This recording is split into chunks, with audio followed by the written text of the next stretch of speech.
Friend, आज का topic है धम्म का पतन। धम्म एक व्यापक संकल्पना है। इसका प्रतिपादन अशोक द्वारा किया गया था। यह एक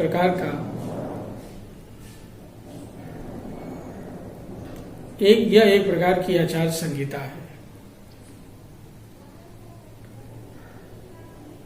मौर्य साम्राज्य अशोक के शासनकाल तक अपनी प्राकृतिक सीमाओं को प्राप्त कर चुका था। अशोक का साम्राज्य विभिन्न जनजातियों, विभिन्न भौगोलिक क्षेत्रों तथा विभिन्न संप्रदायों के मिलने से बना था। इसलिए अशोक ने सामाजिक संघर्ष एवं वैचारिक संघर्ष को नियंत्रित करने के लिए धम्म की नीति का प्रतिपादन किया। अशोक के काल में ब्राह्मण धर्म, आजीवक संप्रदाय, बौद्ध धर्म इत्यादि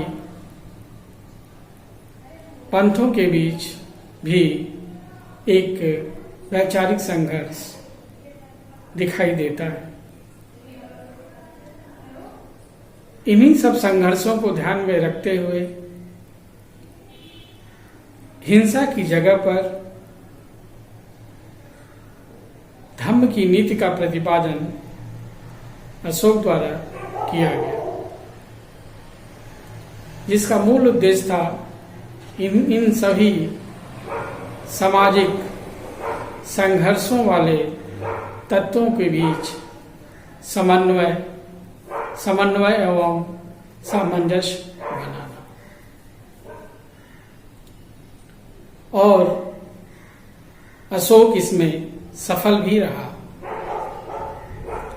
लेकिन धम्म की लोकप्रियता को लेकर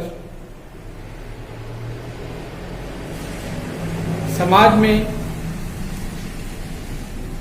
प्रतिकूल प्रभाव भी दिखाई देता है। इसको निम्न प्रकार से समझ सकते हैं। अशोक धम्म के प्रचार प्रसार के लिए धम्म महामात्रों की नियुक्ति करता है और उनको विशेष अधिकार प्रदान किया जाता है। बाद के दिनों में इन धम्म महामात्रों को अधिकारी संवर्ग के रूप में विकसित किया जाता है। इनका कार्य होता है समान जनता के बीच धम्म का प्रचार प्रसार करना। इस प्रकार हम देखते हैं कि राज्य द्वारा व्यक्ति के निजी जीवन में हस्तक्षेप धम्म की लोकप्रियता को सीमित करता है।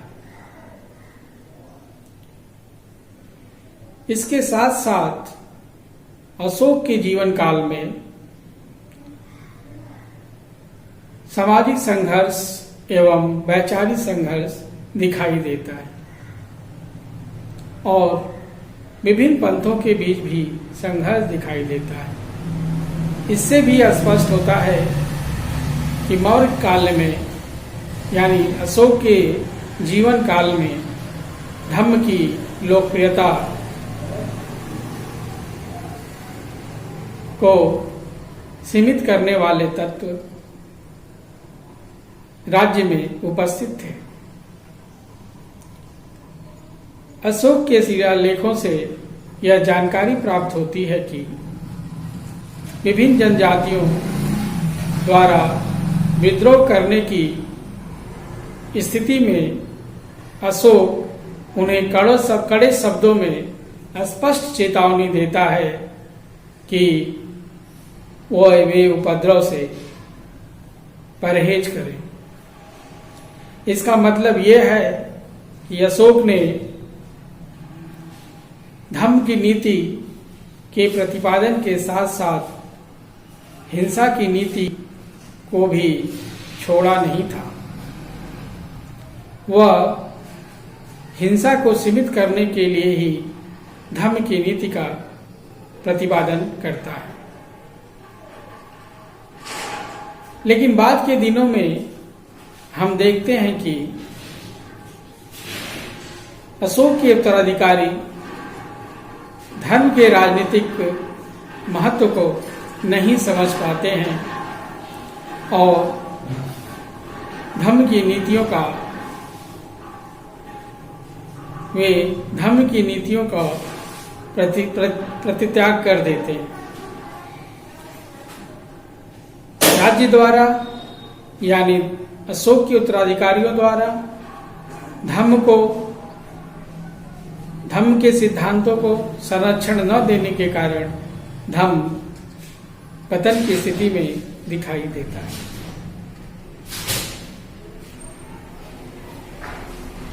शिलालेखों से यह भी स्पष्ट होता है कि सभी सामाजिक समस्याओं का निराकरण अशोक धम्म के माध्यम से करना चाहता है।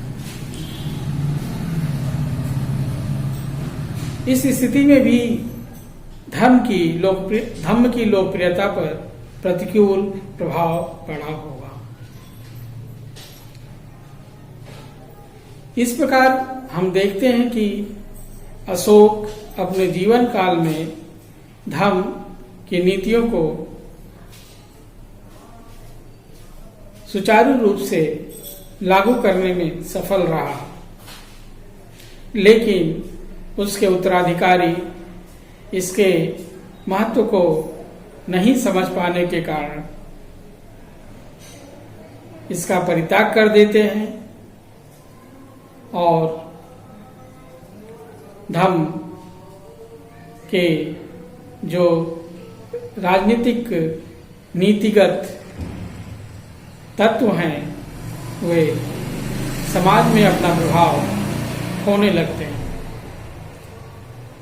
इस तरह धम्म अशोक के बाद पतन की स्थिति में दिखाई देता है। धन्यवाद।